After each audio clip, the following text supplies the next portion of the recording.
नमस्कार दोस्तों, स्वागत है आप सभी का आपके अपने चैनल टारगेट एट 1 पे। फ्रेंड्स, आज की जो हम इम्पोर्टेंट सीरीज लेकर आए हैं वो सभी कैंडिडेट्स के लिए बहुत ही ज़्यादा इम्पोर्टेंट है। जो भी बच्चे टेट के एग्जाम्स में अपेयर हो रहे हैं, चाहे आपका सी टेट हो, एच टेट हो, बी टेट हो, यूपी टेट हो, कोई भी एग्जाम या फिर सुपर टेट, जिस भी एग्जाम में आपके साइकोलॉजी या फिर सीडीपी के क्वेश्चन पूछे जाएंगे, आपकी ये वीडियो, आज की जो आपकी वीडियो है वो आप सभी को बहुत ज़्यादा हेल्प करेगी 5 से 10 मार्क्स स्कोर करने में। अब आप सोच रहे होंगे कि अतिशयोक्ति हो रही है, पर वीडियो के एंड तक आप समझ जाएंगे कि आप सभी के लिए वीडियो कितनी ज़्यादा इंपॉर्टेंट है, क्योंकि हम यहाँ पे जो चीज़ें शेयर करने जा रहे हैं वो बहुत ही ज़्यादा रेयर है। सिर्फ एक वीडियो में आप बहुत सारी चीज़ें समझ जाएंगे। और ये जो वीडियो है गाइस, यानी कि हमारा जो कलेक्शन है आपको 5 या 10 मार्क्स यहाँ से गेन करने का, ये 2 पार्ट में डिवाइडेड है। और आज इस वीडियो के हम फर्स्ट पार्ट के बारे में बात करेंगे। तो आज की हमारी वीडियो का टॉपिक है मनोविज्ञान के सिद्धांत व प्रतिपादक या फिर जनक। तो जो इंपॉर्टेंट प्रतिपादक है या फिर जनक है जो आपके एग्जाम से पूछे जाते हैं, उनके बारे में हम यहाँ पे डिस्कशन करेंगे। तो सबसे पहला जो है वो है प्रबल बाधा एवं लक्ष्य का जो सिद्धांत है वो प्रोफेसर अवधेश कुमार जी ने दिया था। और प्रबल बाधा एवं लक्ष्य का जो सिद्धांत है वो ये है कि अगर कोई भी व्यक्ति या कोई भी मनुष्य या कोई भी प्राणी या कोई भी जीव अगर अपने लक्ष्य को देख कर चलता है, तो उसके रास्ते में अगर बाधाएं आती हैं, तो लक्ष्य को साधते वक्त उन बाधाओं को वो पूरी, अगर अपना मेंटल या कॉन्शियस लेवल वहां पे अप्लाई करता है, तो वो सारी बाधाओं को वो स्वयं ही पार कर जाता है। तो ये था प्रोफेसर अवधेश कुमार जी का कॉन्सेप्ट। नेक्स्ट है आपका आधुनिक मनोविज्ञान का जनक। आधुनिक मनोविज्ञान का जनक यानी कि मॉडर्न साइकोलॉजी के जो जनक थे उन्हें हम विलियम वुंट के नाम से जानते हैं। विलियम वुंट वो पहले साइकोलॉजिस्ट थे जिन्होंने साइकोलॉजी की फर्स्ट लैब खोली थी जर्मनी में। और यही लैब थी जहाँ पे साइकोलॉजी के कई सारे एक्सपेरिमेंट स्टार्ट हुए, और यहीं से स्टार्ट हुआ हमारी साइकोलॉजी का उदय होना, यानी कि साइकोलॉजी और एक बड़ी फील्ड के रूप में तैयार होने लगी। नेक्स्ट है आपका आत्म संप्रत्यय की अवधारणा का जो सिद्धांत था वो विलियम जेम्स ने दिया था। ये भी आपके लिए एग्जाम्स के लिए इम्पोर्टेंट है। नेक्स्ट है आपका बहुत ज्यादा इंपॉर्टेंट है, जो आपके कई सारे एग्जाम्स में पूछा जाता है। शिक्षा मनोविज्ञान के जनक के नाम से एडवर्ड थॉर्नडाइक को जाना जाता है। इनकी जो थ्योरी है प्रयास एवं त्रुटि का सिद्धांत के नाम से जानी जाती है। इसका एक और नाम है प्रयत्न एवं भूल का सिद्धांत। नेक्स्ट है संयोजनवाद का सिद्धांत, भी इन्हीं की थ्योरी का नाम है। और नेक्स्ट है उद्दीपन अनुक्रिया का सिद्धांत, ये भी इन्हीं की थ्योरी का नाम है। ठीक, अगला है एसआर थ्योरी। ये भी थॉर्नडाइक की थ्योरी का ही नाम है। ये जो थ्योरीज आप सभी नाम देख रहे हैं, एसआर थ्योरी, उद्दीपन, संयोजनवाद, प्रयत्न एवं भूल और प्रयास एवं त्रुटि, ये सारे इनकी एक ही थ्योरी का नाम है। और ये सब आपको रटने हैं, इसलिए क्योंकि एग्जाम में आपके डायरेक्टली पूछ लिए जाते हैं कि थॉर्नडाइक की जो थ्योरी है, या अधिगम का बंध सिद्धांत, या फिर संबंधवाद का सिद्धांत, या फिर त्रुटि एवं ट्रायल एंड एरर का जो थ्योरी है, ये किस साइकोलॉजिस्ट ने दी थी। तो वहां पे आपको याद रखना है इतने सारे नामों को। अगर आप चाहें तो स्क्रीनशॉट लेके रख सकते हैं। ठीक, तो थॉर्नडाइक का एक्सपेरिमेंट ये था कि उन्होंने एक एनिमल को केज यानी कि पिंजरे के अंदर बंद कर दिया था, और पिंजरे के बाहर रख दी थी मछली एक प्लेट के अंदर। ठीक, और पिंजरे के अंदर बंद कर दी थी एक बिल्ली। और बिल्ली जैसे जैसे पंजा मारती, बार बार बिल्ली को भूख लगी थी, और वो भूखी बिल्ली कोशिश करती थी उस मछली तक पहुंचाने की। पहले बिल्ली हाथ निकालती, फिर पैर निकालती, नहीं पकड़ पाती, क्योंकि जो पिंजरे के बाहर जो मछली रखी थी वो काफी दूर थी। अब बिल्ली ने क्या भूख के मारे उछलना कूदना शुरू कर दिया पूरे पिंजरे में। और लास्ट में एक बार ऐसा होता है कि बाई चांस उसका जो पैर था वो पिंजरे के नॉब के ऊपर पड़ जाता है, और पिंजरा खुल जाता है, और बिल्ली क्या करती है, मछली को खाकर अपनी भूख को मिटाकर संतुष्ट हो जाती है। फिर कुछ समय के बाद बिल्ली जब दोबारा भूखी होती है, तो दोबारा जो बिल्ली है उसको थॉर्नडाइक ने उस पिंजरे में डाला। और कुछ समय के बाद क्या हुआ कि बिल्ली धीरे धीरे यही एक्सपेरिमेंट परफॉर्म करते करते एक बार ऐसा सीख गई, वो मतलब गलती करते करते फिर सीखते सीखते एक बार ऐसा हुआ कि वो अब सीख गई थी बिल्ली कि यहाँ पे पिंजरे के ऊपर, यहाँ पे अगर जो लीवर है इसके ऊपर अगर मैं पैर रख देती हूँ तो पिंजरा खुल जाएगा और मैं मछली खा लूंगी। ठीक, तो यहाँ पर क्या हुआ कि बिल्ली ने बार बार ट्राई करते करते गलती हुआ उससे, फिर उसने सीखा, फिर ट्राई किया, फिर गलती हुई, फिर ट्राई किया, फिर सीखा, और उसने लास्ट टाइम फाइनली सीख लिया कि लीवर है, इस पर पैर दबाने से पिंजरा खुलेगा और वो मछली खाएगी और अपनी भूख संतुष्ट कर लेगी। ठीक, तो यही था इनका ट्रायल एंड एरर थ्योरी, जिसको संबंधवाद के सिद्धांत से भी, इस नाम से भी जाना जाता है। ठीक, अच्छा, नेक्स्ट एक और इम्पोर्टेंट है प्रशिक्षण अंतरण का सर्व समय अव्यय का सिद्धांत। ये भी आपके थॉर्नडाइक ने ही दिया था। प्रशिक्षण अंतरण मीन्स क्या होता है? प्रशिक्षण अंतरण मीन्स ट्रांसफर ऑफ लर्निंग, जब आप कोई चीज़ सीखी हुई किसी और सीखी हुई चीज़ को किसी और फील्ड में अप्लाई करते हैं तो यही होता है आपका प्रशिक्षण अंतरण। जैसे अगर आपने सीखा चाकू से आलू काटना और उसी चाकू से अगर आप तरबूज काटना सीख जाते हैं, या फिर उसी चाकू से अगर आप जो पूरी है, पूरी बनाने के लिए लोई काटना सीख जाते हैं, उसी चाकू से अगर आप प्लास्टिक की बोतल काटना सीख जाते हैं, तो सीखा तो आपने चाकू से सब्जी काटना, पर यहाँ पर आप उसी ज्ञान को अलग अलग फील्ड में अप्लाई कर रहे हैं, तो ये हुआ आपका ट्रांसफर ऑफ लर्निंग। ठीक, जैसे आपको साइकिल चलाना आया, उसके बाद फिर आपने स्कूटर चलाना सीख लिया, उसके बाद फिर आपने कार चलाना सीख ली, तो यही हुआ है आपका अधिगम का अंतरण। ठीक है, या फिर प्रशिक्षण अंतरण। तो ये दिया गया था आपके थॉर्नडाइक के द्वारा। नेक्स्ट है बहुखंड या फिर बहुतत्व बुद्धि का सिद्धांत। ये भी थॉर्नडाइक ने ही दिया था। उन्होंने कहा था कि हमारा जो बुद्धि है ये कई सारे तत्वों का एक खंड है, और हमारी बुद्धि के अंदर कई सारे ऐसे तत्व हैं जो हर इंसान को विशिष्ट बनाते हैं। तो ये बताया गया था थॉर्नडाइक के द्वारा। उन्होंने कुछ बालू टाइप का स्ट्रक्चर बताया था कि जो इंसान की जो बुद्धि है वो बालू के टीले की तरह रहती है, और उसमें कई सारे खंड होते हैं छोटे छोटे। ठीक, और वही एक संगठित होकर एक बुद्धि का निर्माण करते हैं। तो ये कॉन्सेप्ट दिया गया था थॉर्नडाइक के द्वारा। नेक्स्ट है आपका बिने साइमन बुद्धि परीक्षण के प्रतिपादक। तो बिने साइमन जो इंटेलिजेंस टेस्ट है उसके प्रतिपादक है एल्फ्रेड बिने और साइमन।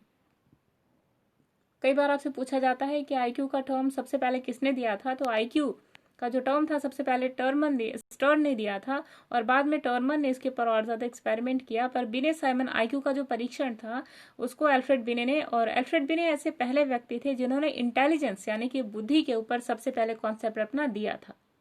ठीक है, साइमन और बिने ने मिलकर एक बुद्धि परीक्षण टेस्ट बनाया, बुद्धि परीक्षण आईक्यू परीक्षण का एक टेस्ट बनाया था, जिसमें उन्होंने अलग अलग व्यक्तियों के जो आईक्यू थे उनको टेस्ट करा। उनके बेसिस पे उन्होंने जज किया कि किस व्यक्ति का कितना बड़ा आईक्यू है। ठीक, नेक्स्ट है आपका बुद्धि परीक्षणों के जन्मदाता, यानी कि जो इंटेलिजेंस टेस्ट थे उनके जन्मदाता कौन है। तो वो थे एल्फ्रेड बिने। ये भी आपका बहुत ज्यादा इंपॉर्टेंट क्वेश्चन है, और आपकी super TET, H TET, UP TET, B TET, जितने भी टाइप के टेट हैं, सी टेट, यहाँ पे भी बहुत ज्यादा इंपॉर्टेंट है, तो इसको आपको ध्यान में रखना है। नेक्स्ट है आपका एक खंड बुद्धि का सिद्धांत। तो एक खंड बुद्धि का जो सिद्धांत था वो एल्फ्रेड बिने ने दिया था। अभी हमने यहाँ पे मेंशन करा कि सबसे पहले जो इंटेलिजेंस की थ्योरी थी, यानी कि जो बुद्धि का सबसे पहले जो प्रतिपादक किया था, या बुद्धि के ऊपर सबसे पहले जो स्टडी करना स्टार्ट की थी, वो थे एल्फ्रेड बिने। तो एक खंड बुद्धि का सिद्धांत एल्फ्रेड बिने ने दिया था, जबकि दो खंड बुद्धि का सिद्धांत, यानी कि बुद्धि जो होती है वो दो खंडों में विभाजित होती है। एक होता है वो जो हमारे हेरिडिटरी कैरेक्टर से आता है, जिसे हम एस कहते हैं, यानी कि जिसे कि हम जनरल फैक्टर कहते हैं, और कुछ होती है स्पेसिफिक फैक्टर। तो स्पीयरमैन ने बताया कि हमारी जो बुद्धि होती है वो दो पार्ट्स में डिवाइडेड होती है। पहला जो होता है वो होता है एस, और दूसरा होता है, पहला जो होता है वो जी फैक्टर होता है, जिसे जनरल एबिलिटी के नाम से जानते हैं, जो सभी कर लेते हैं, खाना बनाना, बैठना, बातें करना, ऑलमोस्ट सभी के अंदर होती है। पर जो एस फैक्टर होता है, स्पेसिफिक फैक्टर, वो सब में नहीं पाया जाता। यही जो फैक्टर है एस फैक्टर, ये विशिष्ट बनाता है आपको दूसरे व्यक्तियों से। तो ये था स्पीयरमैन का कॉन्सेप्ट। दूसरा आपका तीन खंड बुद्धि का सिद्धांत। तो तीन खंड बुद्धि का सिद्धांत भी स्पीयरमैन ने ही दिया था। जब स्पीयरमैन ने द्विखंडीय सिद्धांत ढूंढा था, उसके बाद उनको लगा था कि उनकी थ्योरी कुछ इनकम्प्लीट सी है, और उन्होंने आगे चलकर इस पे और ज्यादा शोध किया, और उसके बाद इन्होंने ढूंढा तीन खंड बुद्धि का सिद्धांत। तो तीन खंड बुद्धि का सिद्धांत और दो खंड बुद्धि का सिद्धांत और एक खंड बुद्धि का सिद्धांत, ये सब बहुत ज्यादा इंपॉर्टेंट है आपके एग्जामिनेशन पॉइंट ऑफ व्यू से। आप चाहे तो स्क्रीनशॉट ले सकते हैं या फिर कहीं नोट्स बना सकते हैं। नेक्स्ट है आपका सामान्य विशिष्ट तत्व के सिद्धांत के प्रतिपादक, यानी कि जनरल और स्पेसिफिक जो फैक्टर्स हैं उनके प्रतिपादक कौन थे। तो अभी हमने बात किया स्पीयरमैन के बारे में। स्पीयरमैन ने दो खंड सिद्धांत दिए थे, और दो खंडों में से एक खंड सामान्य था, दूसरा विशिष्ट, यानी कि एस और जी फैक्टर। तो ये स्पीयरमैन द्वारा दिया गया था। नेक्स्ट है आपसे बुद्धि का द्वय शक्ति का सिद्धांत, यानी कि बुद्धि का द्वय शक्ति का सिद्धांत दिया गया था स्पीयरमैन के द्वारा। यानी कि जो हमारी बुद्धि है उसमें दो प्रकार की शक्तियां होती हैं। एक होती है जनरल, जो सभी के पास होती है ऑलमोस्ट, और एक होती है स्पेसिफिक, जो आपको दूसरों से अलग बनाती है। तो ये था स्पीयरमैन का। नेक्स्ट है त्रिआयामी बुद्धि का सिद्धांत। ठीक, त्रिआयामी बुद्धि का सिद्धांत गिलफर्ड द्वारा दिया गया था, और गिलफर्ड ने बताया कि जो हमारी बुद्धि होती है वो तीन आयामों में बटी होती है। एक होता है प्रोडक्ट, ठीक, और ऐसे करके उन्होंने कुल 120 टाइप्स बताए थे, 120 खंड बताए थे, आयाम बताए थे, जहां पर एक एक करके इंसान के अंदर कई सारी एबिलिटीज होती हैं। जैसे किसी के अंदर बात करने की एबिलिटी, कोई खाना अच्छा बना लेता है, तो कोई चीज़ों को ध्यान से बहुत ज़्यादा पेशेंस के साथ में सुन लेता है, तो कई सारी एबिलिटी होती हैं किसी भी व्यक्ति के अंदर। नेक्स्ट है बुद्धि संरचना का सिद्धांत, तो ये भी गिलफर्ड द्वारा ही दिया गया था, बहुत ज़्यादा इंपॉर्टेंट है, इसे भी आपको याद रखना है। नेक्स्ट है आपका समूह खंड बुद्धि का सिद्धांत, यानी कि जो आपका सिद्धांत है समूह खंड बुद्धि का सिद्धांत, ये थर्स्टन द्वारा दिया गया था, ये भी बहुत ज़्यादा इंपॉर्टेंट है आपके एग्जामिनेशन पॉइंट ऑफ व्यू से। नेक्स्ट है आपका युग्म तुलनात्मक निर्णय विधि के प्रतिपादक, तो ये भी थर्स्टन ही है और इन्होंने ही युग्म तुलनात्मक विधि जो थी वो ढूंढी थी, इसलिए थॉर्नडाइक को इनका प्रतिपादक के नाम से जाना जाता है। नेक्स्ट है क्रमबद्ध अंतराल व थर्स्टन क्रमबद्ध अंतराल का जो थ्योरी थी वो थर्स्टन के द्वारा दी गई थी, और अंतर्विधि के प्रतिपादक जो है थर्स्टन वो चेव है।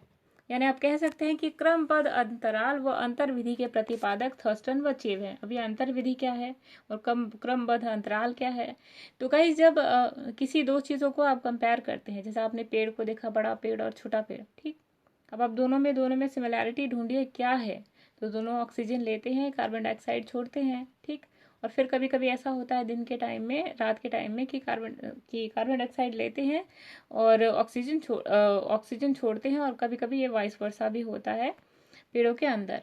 तो जब इन चीज़ों में आप सिमिलैरिटी और डिफरेंस करना सीख जाते हैं तो यही होता है आपका अंतर्विधि, ठीक है, और क्रमबद्ध अंतराल।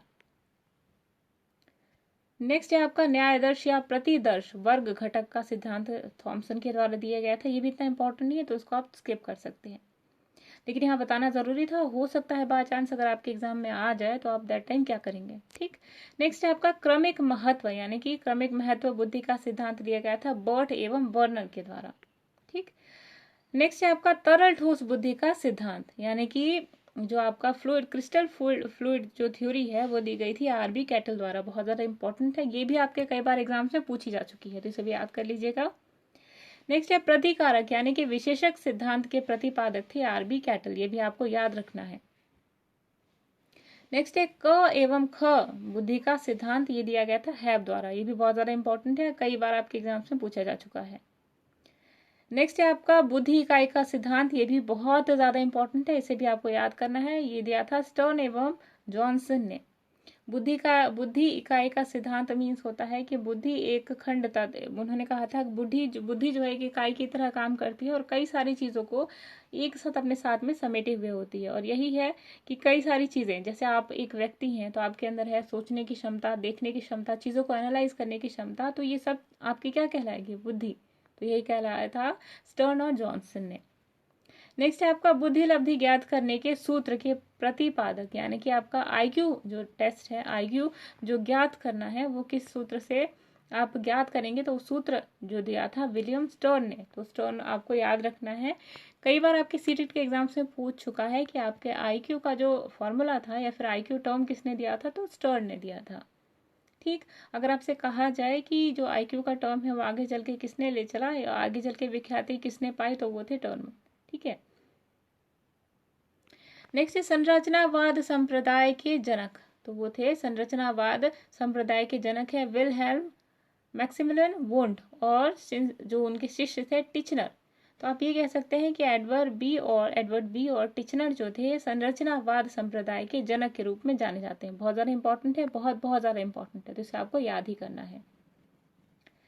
नेक्स्ट है आपका प्रयोगात्मक मनोविज्ञान के जनक, तो प्रयोगात्मक मनोविज्ञान के जनक विलहेम वुंड को माना जाता है, और 1879 में इन्होंने लिप्जिंग जर्मनी में पहली प्रयोगशाला खोली थी, और इसी प्रयोगशाला के बाद से साइकोलॉजी के अंदर एक बूम सी आ गई, और सब लोग जो बहुत ज्यादा आकर्षित हुए थे इनके एक्सपेरिमेंट्स को देख के, और आगे चल के इन्हीं की प्रयासों की वजह से आज हम साइकोलॉजी को इतने ब्रॉड लेवल पे पढ़ पाते हैं, तो इन्हें आपको याद रखना है, विलहेम वुंड।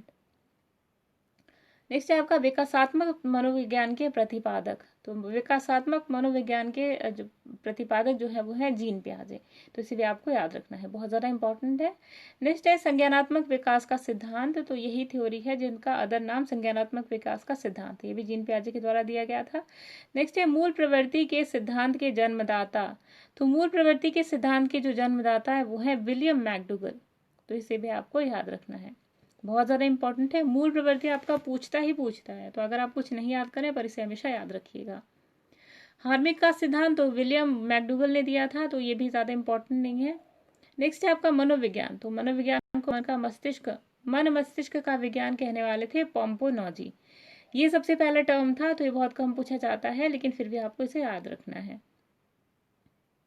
नेक्स्ट आपका क्रिया प्रसूत अनुबंधन का सिद्धांत। तो क्रिया प्रसूत अनुबंधन का सिद्धांत बीएफ स्किनर द्वारा दिया गया था। नेक्स्ट है आपका सक्रिय अनुबंधन का सिद्धांत। ये भी आपका एक ही थ्योरी है जिसका अलग अलग नाम है। पहली थ्योरी आपका क्रिया प्रसूत अनुबंधन का सिद्धांत है, जिसे आप सक्रिय अनुबंधन का सिद्धांत के नाम से जानते हैं। दूसरा है आपका अनुकूलित अनुक्रिया का सिद्धांत। ये भी जो है आपका, इसके भी प्रतिपादक आपके इवान पेट्रोविच पैवलोव हैं। ठीक, तो आपको याद रखना है। बीएफ स्किनर को आपको 100% याद रखना है, कुछ पूछे या नहीं, पर बीएफ स्किनर, थॉर्नडाइक, पैवलोव और जो आपके वॉटसन है, इन सभी को पूछता है, तो आपको इसे याद रखना है। नेक्स्ट है आपका संबंध प्रत्यावर्त का सिद्धांत। तो ये भी आईपी पैवलोव द्वारा ही दिया गया था। नेक्स्ट है शास्त्रीय अनुबंधन का सिद्धांत, यानी कि क्लासिकल कंडीशनिंग थ्योरी जो थी वो इवान पेट्रोविच पैवलोव ने दी थी। इन्होंने अपना एक्सपेरिमेंट कुत्ते के ऊपर किया था। तो एक्सपेरिमेंट कुछ इस प्रकार का था, यहाँ पे हम आपको रफली बता रहे हैं क्योंकि हम ऑलरेडी अपने चैनल पे डिस्कस कर चुके हैं इस चीज़ को डिटेल में। इन्होंने क्या किया था कि एक कुत्ता जो था उसको ऑपरेशन किया और उसकी जो लार की ग्रंथि थी उसको ऑपरेशन करके उसमें एक पाइप जोड़ दी। ठीक, अब कुत्ते के सामने एक फिश रखी गई थी प्लेट पे, और जैसे ही कुत्ता उसे देखता तो उसके लार ग्रंथि से लार रिलीज हो जाती। ठीक, ऐसे एक्सपेरिमेंट करते करते एक बार क्या हुआ कि अब जब कुत्ते को जब खाना देना होता था तो उसे घंटी बजा के दिया जाता था। तो घंटी बजाने के बाद खाना आता और उसके बाद फिर कुत्ते के मुंह से लार गिरती।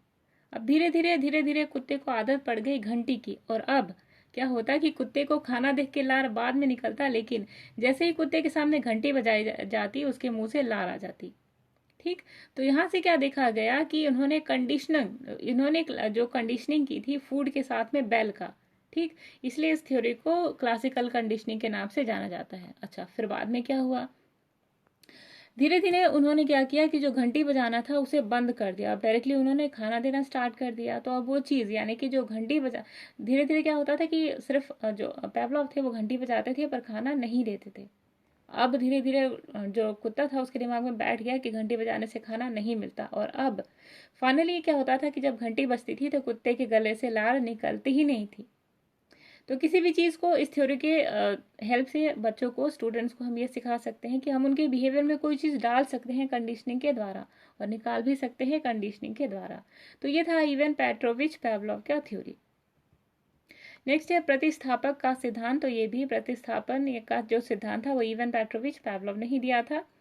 नेक्स्ट है प्रबलन या पुनर्बलन का सिद्धांत, ये था सीएल हल द्वारा। ठीक है, रीइंफोर्समेंट की थ्योरी। रीइंफोर्समेंट क्या होती है चलिए जानते हैं। रीइंफोर्समेंट मीन्स होता है अगर कोई बंदा अच्छा काम कर रहा है, कोई बच्चा अगर अच्छा काम कर रहा है तो आप उसे प्रेज कर रहे हैं, तो ये हुआ आपका रीइंफोर्समेंट। और अगर कोई बच्चा खराब काम कर रहा है तो उसे पनिशमेंट दे रहे हैं और उसको उस बिहेवियर में से, उसके इस बिहेवियर को उसके बच्चे के अंदर से हटा दे रहे हैं, तो ये